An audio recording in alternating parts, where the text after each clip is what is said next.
For the last several years, I've had the privilege of a lot of conversations with Ashwini Vaishnaw on India's digital future.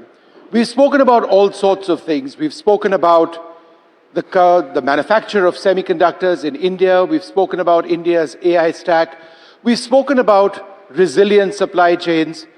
And he's a bit of a futurist. I am not, which is why when he told me a whole lot of things a few years back on how India and our digital future is essentially something that is upon us, quite frankly, I didn't believe him. I thought, ministers, they like to talk. But the fact of the matter is this: India's digital future is upon us. If we don't invest in AI now, if we don't invest in the manufacture of semiconductors now, if we don't get into serious research and the excavation and the refining of critical minerals now, then India will be in trouble. But that's at one level. There's the entire aspect of what he deals with, which is also policy. What about a policy on deep fakes? It is a huge concern. What about ensuring the data sovereignty of India? Again, that's an area that he has to look at very, very carefully. Thank you so much for being with us today. And let me start this by firstly asking you about what's the next big thing, because we've already had the India stack, which has looked at Aadhaar, it's looked at UPI. You're not stopping there, I hope. So what's next for us in terms of DPI, a digital public interface? In terms of DPI, we are going very big on digital credit. And it's very important for the people at the bottom of the pyramid, because if you are able to provide credit for the people who really need credit at a very small magnitude, for example, somebody requiring a loan of 2,000 rupees for 3 days. Now, no bank would generally get into that kind of scenario, but if we use the power of technology, if we can use cash flow of the person as a collateral for loan and use that as the credit rating mechanism in real time, in a very continuous process, then things can be really great. By now, we have done about $16 billion worth of digital credit, and it's progressing very well. Many of the pilots which have been done are giving very good results. One of the biggest enablers that we've seen in recent times, we heard the Prime Minister speak about this yesterday, was how through our digital network, healthcare can be provided through apps to the last person in the last mountain in the most remote parts of our country. Ultimately, this isn't about tech. It's only about tech as long as it helps people. That's what your function, your job is. Could you tell us how that, in terms of reaching out to the last person in healthcare through apps and our digital network, is saving lives? Absolutely. And India rolled out 5G at a pace which the entire world was amazed at. We now practically cover more than 90% of our country with the 5G network, and we are the second largest 5G network. We have the second largest 5G network in the entire world. That has helped us reach out to the areas which are really far-flung and provide services which hitherto would have been impossible for them to avail. And there we have used a combination of communication technologies, compute technologies, and AI to provide services which are really good. And the DPI stack has been the foundation for that. Let's talk a little bit about AI. Indian large language models, do you believe that is necessarily the future? If so, how is it progressing? So we have to look at the entire AI architecture, the entire stack, starting with the applications which are Indian corporates and Indian businesses, they are adopting in a very huge way, coming to the orchestration, that entire software layer between the hardware and the application piece, that we need to develop so that our digital sovereignty is properly protected, and nobody can have a kill switch which can kind of prevent us or isolate us from the entire technology stack. Third is the entire layer of LLMs. LLMs are coming in multiple forms and multiple shapes today. Today, practically every week or every 10 days, you can find one new model getting announced by somebody in the world. Now, the way the entire AI model scenario is today changing, we must focus on the innovative pieces, the engineering innovation which can give us a leverage over the huge capital which is required in the conventional ways of training AI models. So we must use that as our strength, and that is what we are doing in the 6 models which are getting developed. 2 of the models will be of the 120 billion parameter order, and I think this will provide us a good base where the models are not biased the way the Western models are. They are trained on Indian languages, Indian context, and they have the same technical strength which, let's say, any other bigger model in the world would have. So many young startups, many young entrepreneurs, they are really working big time, full focused on that layer. The final layer is the chipset, and that is where that should be our next goal once we achieve the application, the orchestration, entire layer, the models, and then we should aim at the chipsets. We'll talk about chipsets in a moment, but be honest with us. Grok, is that what you use? Gemini, is that what you use? Or ChatGPT 4? I try to use my own brain. No, but that's interesting. Why do you not find use in AI? Some of my research, I run through AI before my programs. I find it very useful. You have to fact check it, but still it gives you a preliminary basis of information. No, part of my nature is that I like to think sometimes, and fortunately I can fortunately I can think on a topic for a reasonably long time. I have a good attention span. Sometimes I can think. No, but you are pushing AI in India, but you aren't using AI. Is that what you're telling me? It's perfectly okay. We are using in railways, we are using in so many other things. It's good to use applications where they add value. It's okay. Let's talk a little bit about something related to AI, perhaps even directly, which is Yep. I'll start using Sarvam. Oh, you have, right. Okay. Once it comes by December. December, right? That's when... December, Jan latest. Let's talk a little bit about something which is completely related. When we talk about AI and we talk about the manufacture of processors in India, we have to look at semiconductor availability. Resilient supply chains is what we believe in, but ultimately it's also about having fabs in India which actually manufacture semiconductors. Now you've got something to show us, right? So semiconductor is a strategic industry, and about 6 decades back we started this journey, but unfortunately there was no success in the first quite many decades. 22, our Prime Minister gave us a very clear focus and a good vision on how we should proceed with the semiconductor industry. We started the program on 1st Jan 22, and today we have 2 units producing already. We are in end of 25. Within such a short time frame, 2 units have started production. CG Semi and Keynes started production last week. And 10 units total, they are under construction.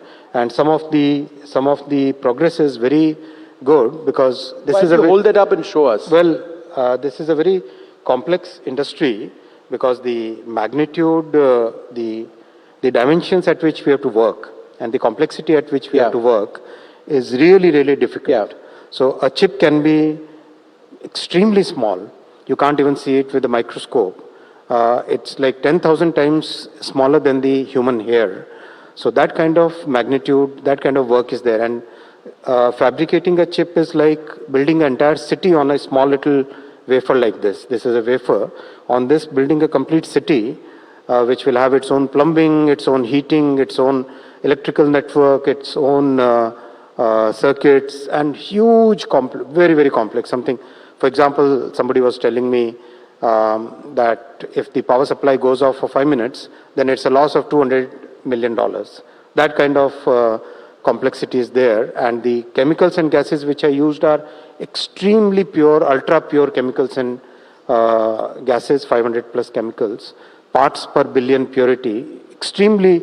So good thing is that we have started doing it. This is among the first few chips which have been manufactured. We presented the first Made in India chipset to our Prime Minister. But what we have also done is, we have put a huge focus on creating the talent pipeline. Nowhere in the world will you find a situation where 295 universities, students are using world's latest semiconductor design tools, what we call EDA tools in our industry parlance. World's latest EDA tools from Cadence, from Synopsys, from Siemens, they're using absolutely what the industry uses, designing chips and the chips getting taped out. I'm sure you have Professor from MIT. Very few universities would be there in the world which can claim this kind of thing, right? Yeah. So that kind of focus on developing a very significant talent base has given us a unique strength. Already 20% of our design engineers, global design engineering talent is in India. And today we are designing chips of 2 nanometers in our country. Earlier it used to be 5 nanometers, 7 nanometers, now 2 nanometer chip. 2 nanometer is the most complex chip, smallest one. So those are designed here in India.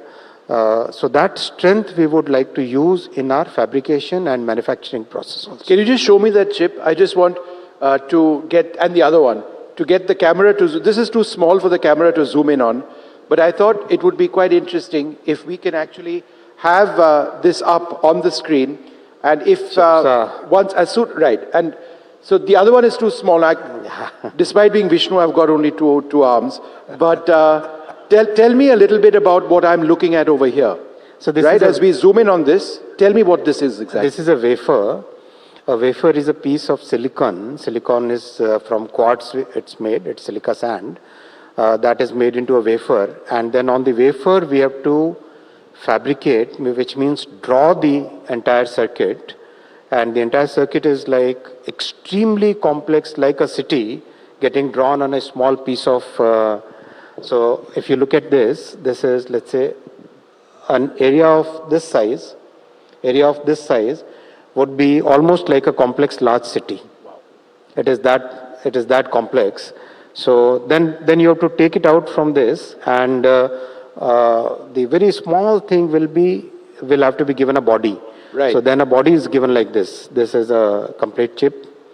Entire body is given, and this can have multiple floors in it, like a multi-story building. Yeah. So, and there is plumbing in between, there is electrical circuit in between, it's very, very complex, really, really complex. Maybe someday you should do a video on it. No, we will. Just, in terms of something that's happened recently, we've seen Google make an incredible investment in Visakhapatnam. Yeah. That is something that's going to take, R&D at one level and many other facets of AI to the next level. How important is that particular investment? And going forward, what does it sort of indicate? To me, it indicates a big interest in India. But specifically, what is that going to generate? See, compute is the kind of raw material, data is the raw material. These are the two major raw materials for any AI research. Getting good compute facility in our country is very important for us.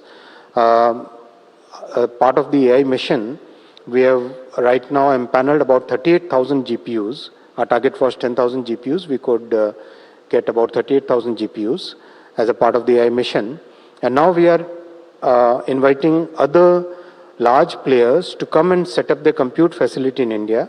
Once we have the compute, then the ability to do good research and the ability to develop AI applications will significantly increase. So Google has come with a $15 billion investment. I think Meta is also working on another investment. So it's going to be very good for our country in that sense. There's just something I missed out on. When we talk about semiconductors and wafers, obviously it's linked to critical minerals. Yeah. Now, we've had our Prime Minister travel to China recently. There is a reset in the equation. There is an indicator that China may be willing to provide us with critical minerals. To what extent are we going to be dependent, that's my word, on them? See, we have to be Atmanirbhar in critical minerals for sure. Honorable Prime Minister has already approved a critical minerals mission. We have a good large deposits of rare earths, which is found on the beaches all the way from Odisha to Gujarat. This beach sand is a very good source of the lighter variant of the critical minerals. There are heavier variants, then there are lighter variants. So then we have partnerships with Brazil, with Argentina, with Australia, which have large quantities of the higher variants of the critical minerals. key is the processing capability. We are working with many partners for developing the processing capability in our country. There is one processing plant in Vizag. There are other plants which are getting set up. And I think over a period of next few years, we would certainly become independent, Atmanirbhar on self-reliant for the rare earths and critical minerals. There are a couple of important policy areas that you also are part of a team that looks at. Data sovereignty is important. Your critics will say that, in an interconnected world, data sovereignty doesn't necessarily need to reside in a geographical space, whereas we have always argued that no, we need to have it in India because it potentially gives us an element of control. A, is that the case? And B, why are you so clear that data sovereignty must reside geographically within India? Data is the new oil. Data centers are the new refineries. The new economy which is today taking shape, in that economy, we must take control of the destiny. And we must make sure that the talent that we have in our country, that talent should find the opportunities here in our country rather than just going out. And that's why we have taken multiple steps. For example, we have recently announced a deep tech fund of $1 billion to begin with. We are now working with many entrepreneurs. Just yesterday, I had a couple of meetings with 2 more entrepreneurs who are planning to work on something very innovative. So we are continuously we are encouraging our startups and entrepreneurs to come out with new solutions, new ways of solving world's problems, solving our own problems, solving population scale problems, and also doing that deep research. So that's why it's very important that we keep that edge, keep that thing in focus, keep that entire goal in focus, rather than just becoming totally dependent on the big tech. Deep fakes is obviously a huge concern. Yes. At the same time, there are those who will say that, AI allows us to do fun things. It makes a young person look old or vice versa. There is a sense of humor that the government needs to have also. So let us play around with AI. Not everything is insulting to anybody. How do you draw that ethical line? Now, there was a nice video a few months back where all the all the political leaders, they were presented as young kids, and it was quite funny. I think, yes, that's a very interesting element of AI, and it should be encouraged. There's no harm in it. What's important is that we save the society from the significant harms which can be caused by using deep fakes, where your voice, your face can be presented to give out a message which is absolutely disconnected with you. So it's your right to make sure that your face and your voice should not be used in a harmful way for the society. So that's the thought process by which we are approaching this topic, and we would very soon bring out regulations on the deepfakes. You'll have regulations, yes, we in will terms have. Of a law. We are approaching this entire thing in 2 ways. One is technical, second is legal. We believe that the world of AI cannot be regulated simply by passing a law. There has to be a technical solution to it. So we have this AI Safety Institute where people are working on very complex problems. For example, IIT Jodhpur has come out with a solution for deepfakes, and they can detect it with an accuracy of 90% plus. So that technical solution plus a regulation combined with it is going to be more effective than, let's say, the European Union, where they simply focus on regulating things. Our bias is more towards innovation. As a country and as a government, we are focused more on innovation. Simultaneously, we have to protect the society from the potential harms. So that's why we have taken the techno-legal approach to this. Let me ask you a follow-up to what I asked you a couple of years back. When it comes to Aadhaar or some of our other different digital public interfaces, the message during G20 is that this isn't just about India, it's about India sharing the knowledge of our digital backbone to countries who seek it, or countries who are friends of ours, countries in the global south. Since then to now, have we actually done that? More than 13 countries are using the UPI architecture, including many rich countries. Japan has given a patent to the UPI architecture. So many countries have taken our Aadhaar architecture for their digital identity. I think that number would be more than 50. Tell us a little bit more about that, because that's a big win for you, isn't it? It is. It wasn't just a policy statement, it was very much India's vision about transferring our knowledge and our tech around the world. The big difference that we made in implementation of this policy is we made the entire thing open source. We made it open standards. We made it open access. Open access, open standards, open source means if a country wants to implement this entire solution, they can absolutely be clear that their digital sovereignty, their data sovereignty, their citizens' privacy, all those will be absolutely protected the way they want it to be protected, correct? So that's why we positioned the entire thing, the entire stack, in a way which the people found very easy to adapt. And we said that we are absolutely fine, you give whatever name you want to give in your language, your country's culture, your ethos, but the soft power, for example, I feel like all Indians, we feel happy that the Hindu numerals, we gave to the entire world. It went to Arab, from Arab it went to Europe. The Europeans started calling them Arabian numerals, but they are basically Hindu numerals which went from India. We never charged any royalty for it, right?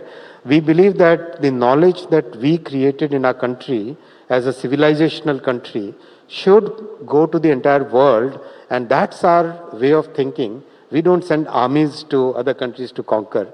We send our soft knowledge, our power to contribute to other societies. That's the way we think. And a final question to you. I was speaking to the Qualcomm chief a few days back where he spoke about the future of 6G and India. And he said in a finite period of time, when the next generation of, for example, spectacles come in, you can actually look at a bill, say pay, and it pays. But for people across the country, realistically speaking, what are the applications of 6G for the common citizen? 6G will be a totally different network from 5G and 4G because, see, till 2G there was a totally different architecture. It built, then 3G was built upon that. 4G was a significantly different architecture. 4G and 5G was built upon 4G. 6G will be absolutely, totally new way of thinking where the network is thinking on itself. It becomes a software-defined network. It becomes a network which is persistently available in the entire system. And today, if you think of a network, then there is a tower and there is a mobile device. Tomorrow, it will be anything which you hold in your hand will be part of that network. So that's the way it will be. And we took a very good lead in 6G research. We started the 6G Council totally with the industry and academia. Absolutely driven by industry and academia. And I think by now we would be, I'm no longer in charge of the telecom ministry, but I think last count we had some 60 odd patents for 6G, and that number is growing very rapidly. Well, Minister, it's been wonderful speaking to you. I know you have a very, very tight schedule, but in terms of India's digital transformation, our digital future, this is the man who's a real visionary, and it's not just talk. In terms of semiconductors, we've already seen the progress we've made. There'll be new regulation, new legislation. It's designed to make technology, whether it's AI or so much else, our next DPIs, something which impacts millions across the country, and it's something which is also available potentially across the world. Thank you, sir, very much. Thank you, Vishnu. Thank you so much for having me here. Thank you. Good luck to you. Before you leave, we've got a little memento for you.